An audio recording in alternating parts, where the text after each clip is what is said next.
You're welcome to another edition of the news. Thanks for joining us.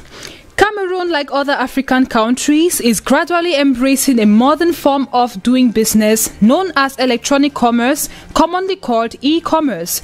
Given its importance, the Digital Economic Commission of Cameroon's Employers Union, GECAM, brought together stakeholders Thursday, November 12 in Douala to brainstorm on the state of e-commerce in the country. At the time when global economy is being challenged by coronavirus, with many warehouses closing up, it was pointed out to participants that this would be the appropriate moment for e-commerce to be given a wider sensitization as to the system is gaining ground. The trend is increasing worldwide, and a lot of people are selling and buying online. Reason why enterprises were drilled on the importance of adopting this mode of business, a mode notwithstanding plagued by a number of challenges. This is one of the most challenges, and also insurance services to prevent any kind of issues between the merchant and the consumer. Already in its third edition, participants examined some local solutions and platforms so as to be able to measure the rate at which e-commerce has been carried out at national as well as regional levels. They equally seized the occasion to look at potential opportunities that accrue to adopting e-commerce in Cameroon.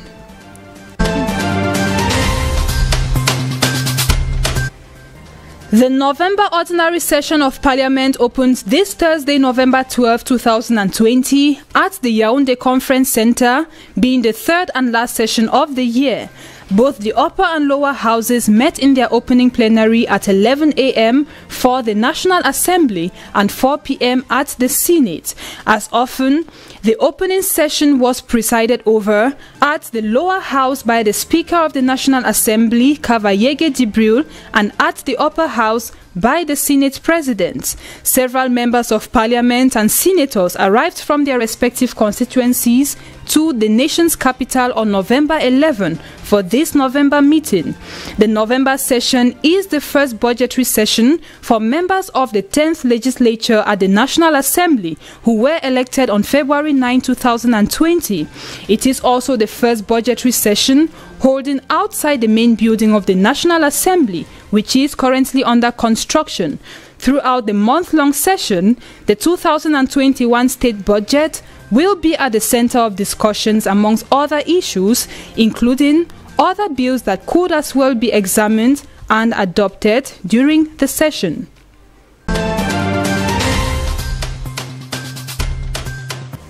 In prelude to World Diabetes Day observed on November 14, healthcare workers in the Douala General Hospital have adopted sensitization and free screening as their way to mark the day.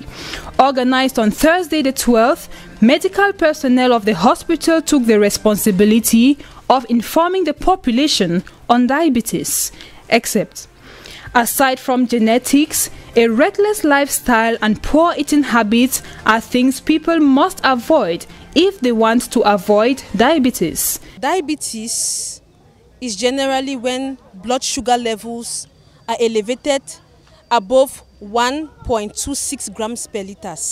It's caused by that you are born with it. It's genetic. Your pancreas, you're born and your pancreas cannot produce enough insulin. Type 2 diabetes is a type of diabetes that can be avoided because it is non-insulin dependent. Diabetes, above adversely changing your lifestyle, can also be fatal, especially if poorly handled. Type 2 diabetes is a type of diabetes that can be avoided because it is non-insulin dependent, and it comes mostly from obesity. Obesity is one of the major causes of type 2 diabetes, and you also have poor feeding habits, eating a lot of foods that are not healthy, like foods rich in simple sugars, fast foods like all these hamburgers, shawarmas, all of those kind of things are not healthy foods that can lead to the spiking of blood sugar levels. If you take sweet foods, sweet drinks, all these tops and all these drinks that are not really healthy, it is going to cause the blood sugar level to increase. Whatever the case, people already living with diabetes can still live a long and healthy life, but under a condition: that to follow the doctor's instruction and adopt a healthy attitude and lifestyle for diabetics. The complications of diabetes are very, very enormous. You have, for example, kidney failure, which can lead to dialysis. You have infertility. You have hypertension and other diseases. Diabetes can even lead to what they call a diabetic foot that can lead to the amputation of a leg.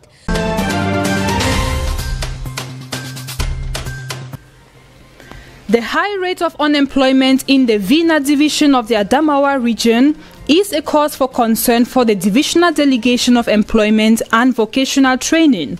It called for the gathering of these youths under the slogan, "Red Card to Youth Unemployment," youth who came to acquire knowledge on the techniques, search and job orientation to meet the demands of a competitive job market. Given that they are not occupied, this exposes them to a lot of social strains. Our objective is to fight against unemployment of youth in the Vina division, because very much youth have not work. It is very dangerous. You know that it's exposed them to the bandits and so on. Very difficult here, but we can try to do our best for fighting this unemployment. In addition to an information system not designed to a particular purpose, the state, who lacks the necessary means for mass recruitment, and the private sector that requires years of experience and professionalism, are all a root cause to youth unemployment. They also mention that enrolling into professional or vocational training centers is difficult for an average youth of the Vina and the region as a whole. As such, some of them benefited from scholarships for the 2020-2021 academic year offered by the Ministry of Employment and Vocational Training.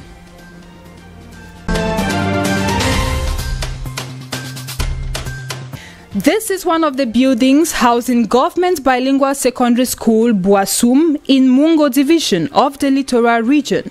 Here, these young Cameroonians, thirsty to drink from the spring of knowledge to build their future and that of the country at large, are confounded by a number of setbacks.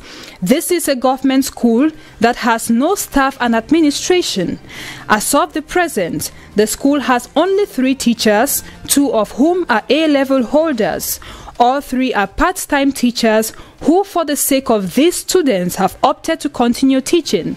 As if to make a bad case worse, this teacher says they have not received even a franc from anybody since classes began on the 5th of October.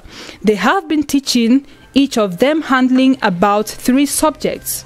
This inhabitant of Boissum shares that they were happy with the creation of a secondary school in their locality, but as of now, no teacher has been sent to work there. The situation is complicated further as there is no principal in the school.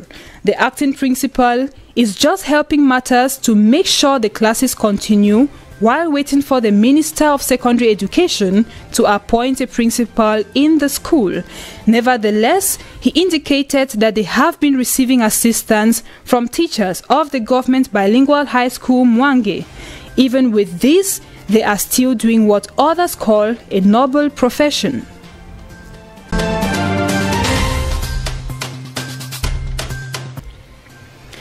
We open the Africa segment of the news from Ghana, where former President J.J. Rawlings has died. He is said to have died today, Thursday, November 12 morning, at the Korle-Bu Teaching Hospital in Accra, Ghana.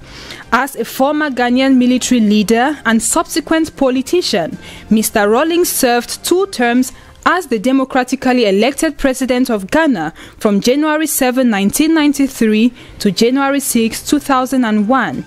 He initially came to power as a flight lieutenant of the Ghana Air Force following a coup d'etat in 1979. In 1992, Mr. Rawlings resigned from the military, founding the National Democratic Congress, and became the first president of the Fourth Republic. He was re-elected in 1996 for 4 more years and stepped down from office in 2001. Born on the 22nd of June 1947 in Accra, Ghana's Jerry John Rawlings dies at the age of 73, leaving behind his wife and 4 children.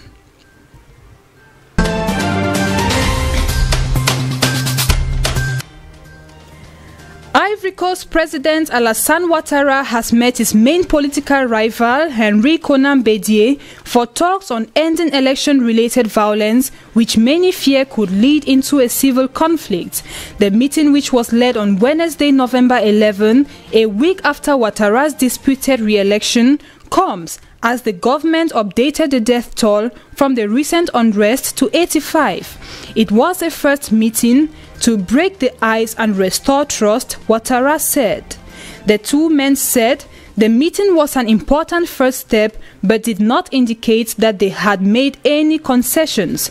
Recall that 78-year-old Ouattara was declared victory with more than 94% of the vote, which was boycotted by the main opposition, while his opponents say he breached the country's 2-term presidential limit as they refused to acknowledge the results of the election, launched what it calls a campaign of civil disobedience, and pledged to set up a transitional government to replace Ouattara. The face-to-face between Ouattara and Bédié follows a clamor from the UN, the EU, former colonial power France, and Ivory Coast neighbors for efforts to ease the tension.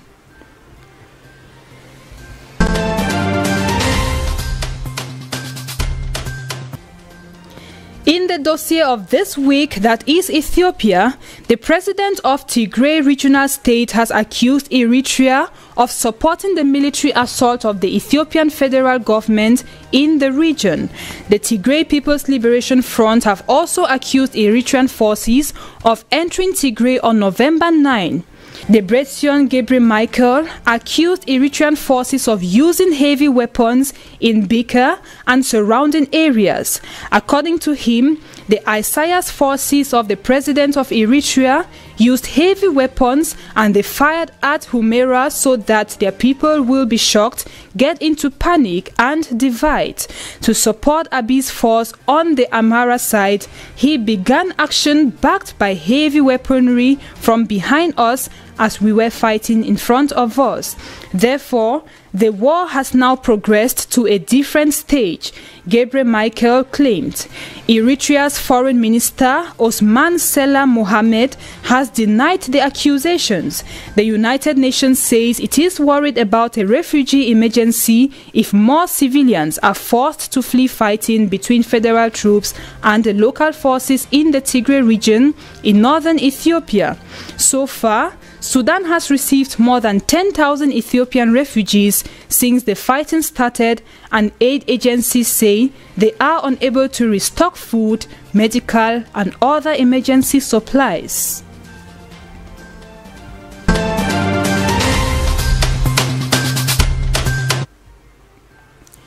Libya sides have agreed to hold elections at talks in Tunisia.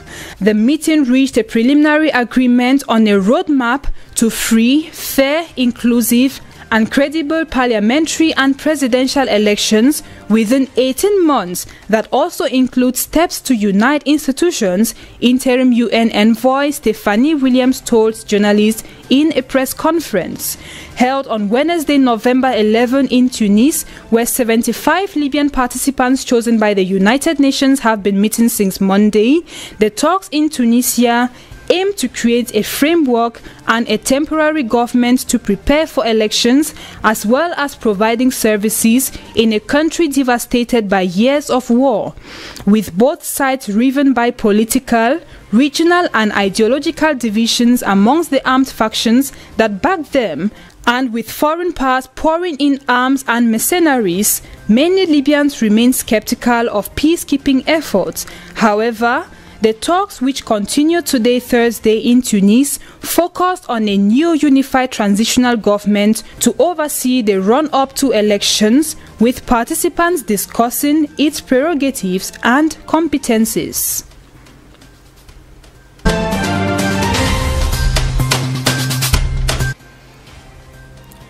South Africa has opened its borders to international travel over 7 months after ports of entry were closed to non-essential travel to prevent the spread of coronavirus.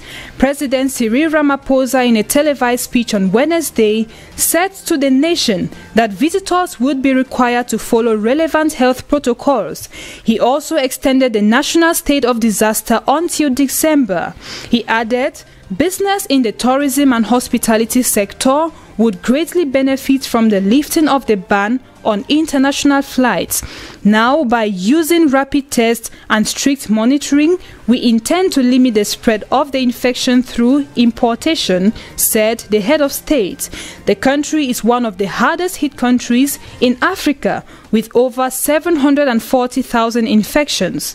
The country recorded 60 more virus-related deaths on Wednesday, bringing the death toll to 20,011.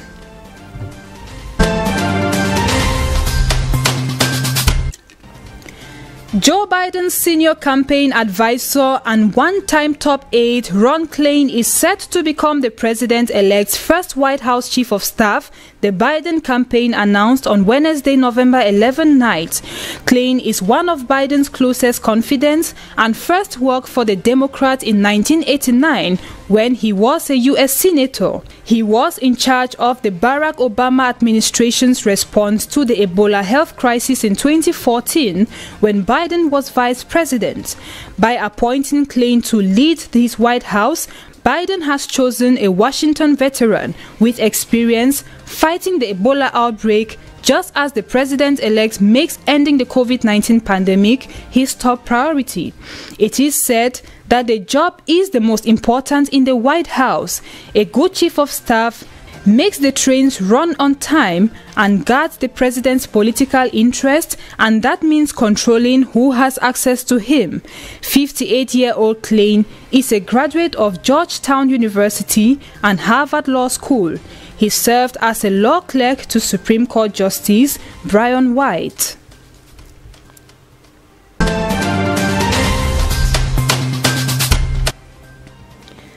Hong Kong's pro-democracy lawmakers have resigned en masse in China. The mass resignation comes on Wednesday, November 11, in protest over the expulsion of 4 lawmakers after China's parliament passed a resolution authorizing the expulsion of any politician deemed a threat to national security. Under the new ruling, lawmakers who are said to promote or support Hong Kong's independence or who refuse to acknowledge Beijing's sovereignty will immediately lose their qualifications, the resolution said.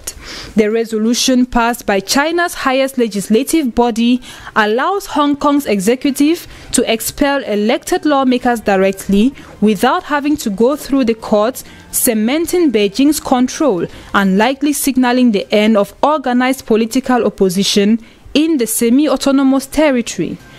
The 4 legislators, Alvin Yang, Dennis Kwok, Kwok Ka-ki, and Kenneth Leung, are considered moderates, and they have never supported Hong Kong independence.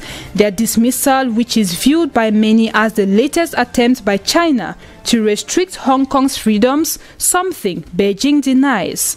Hong Kong, formerly a British colony, was returned to China under one country, two systems principle, which allowed it to retain more rights and freedoms than the mainland in 274.